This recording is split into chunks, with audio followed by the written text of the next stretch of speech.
आखिर क्या है नाग पंचमी मनाने के पीछे का पौराणिक रहस्य। भारत एक ऐसा देश है जहां तरह तरह के त्योहार अलग अलग धर्मों और समुदायों द्वारा मनाए जाते हैं। खास तौर से हिंदू धर्म में अनेक प्रकार के छोटे बड़े व्रत और त्योहार मनाए जाते हैं। ऐसा ही एक प्रमुख त्योहार है नाग पंचमी, जो सावन महीने के शुक्ल पक्ष की पंचमी तिथि को मनाया जाता है। आज की इस कड़ी में हम आपके लिए लेके आए हैं एक ऐसी रोचक कथा जिसकी वजह से नाग पंचमी का ये पर्व मनाया जाता है। नमस्कार दोस्तों, मेरा नाम है अंश और आप देख रहे हैं नारद वाणी। कहानी की शुरुआत करते हैं नाग माता कद्रू से, जिनके बारे में कहा जाता है कि ये दक्ष प्रजापति की पुत्री थीं, जिनका विवाह महर्षि कश्यप के साथ हुआ था। एक बार कद्रू की सेवा भाव से प्रसन्न होकर महर्षि कश्यप ने कोई वरदान मांगने को कहा, तो कद्रू ने 1000 नागों को पुत्र रूप में प्राप्त करने का वरदान मांगा। परिणाम स्वरूप कद्रू 1000 नागों की माता हुई और इस तरह ये नाग माता कहलाई। इनके विषय में एक कथा सुनने में आती है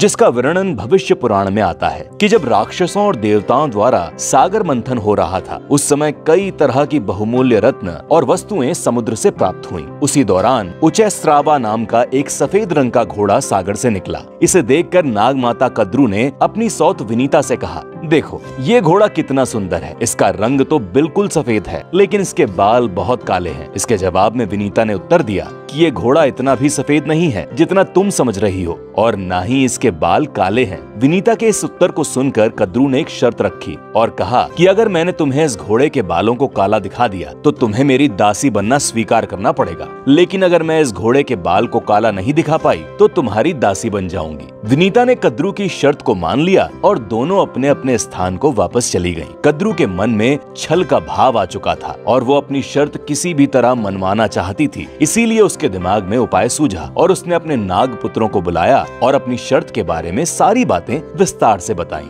और कहा, हे पुत्रों, तुम सब अपना रूप इतना छोटा कर लो और इस घोड़े के बालों में लिपट जाओ ताकि ये बाल एकदम से काले दिखने लगें और मैं शर्त जीत जाऊं, जिससे मेरी ये सौत विनीता मेरी दासी बन जाए। नाग माता कद्रू की इस बात को सुनकर पुत्रों ने कहा, हे माता, हम लोग इस तरह से अधर्म नहीं कर सकते। आप अधर्म के सहारे जीतना चाह रही हैं और ये उचित नहीं है, इसीलिए हमें क्षमा करें। हम आपकी आज्ञा का पालन नहीं कर सकते। अपने पुत्रों की इस बात को सुनकर नाग माता को बहुत क्रोध आया और उन्होंने कहा, मैं तुम सबको श्राप देती हूँ। कुछ काल बाद पांडव वंश में एक राजा होंगे जिनका नाम जन्मेजय होगा। वो जब सर्प यज्ञ करेंगे तो उस यज्ञ में तुम सब जलकर भस्म हो जाओगे और तुम सब का नाश हो जाएगा। ये सुनकर कद्रू के सारे पुत्र बहुत डर गए और तुरंत ही वासुकी नाग को लेकर ब्रह्मा जी के पास पहुँचे और वहाँ सारी घटना सुनाई। सारी घटना सुनने के बाद ब्रह्मा जी ने कहा, हे वासुकी, आप चिंता न करें। कुछ समय बाद यायावर वंश में एक तपस्वी ब्राह्मण जरत्कारु का जन्म होगा। उससे तुम अपनी बहन का विवाह कर देना। दोनों के संयोग से